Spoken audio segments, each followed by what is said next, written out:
Well, we got a little luck from the sun today. You can kind of see it's a weird cloudy day. I don't know what you call those, but it's weird. But it's popping through every now and then, and boy, she is glowing like a new penny. You can see that brown patch I sprayed the other day is actually starting to get better. I know you're looking at it saying, oh, it don't look no better than it did the other day. Well, actually it does.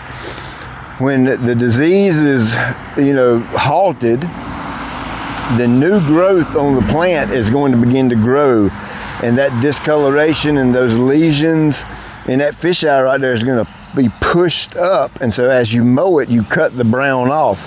So as new growth grows up, it pushes brown up, you mow it off, and eventually it will start looking green again once the growth pushes all that brown up.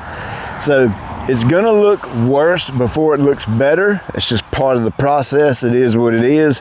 Maybe a couple more mowings and that'll be gone and be back to nice and green. So if you remember one of the previous striping videos, we'll use this light stripe right here, this white one. And I told you I'd show you how to play off the other one. Well, let's follow it and let's walk right through here. And it cut right across here, and this was the apex of that kind of a half moon shape, and then it turned back like this and went straight to here, just like that right there. Boom. So there was 1 point, 2 points, and the third point I used from the previous striping pattern. And we'll come right back here to this same stripe. And basically I just added a little whoop-de-doo in it, a little curve, nothing, it's kind of symmetrical, kind of, sort of. It's more symmetrical down here on the ground than it looks up top in the drone. But I tried to kind of make the whoop-de-doos the same length and all that, but it looks kind of crazy, don't it? It looks like my front yard has got hills in it, and the yard's flat as a pancake. So that's kind of how I play off of a previous stripe to create a new one.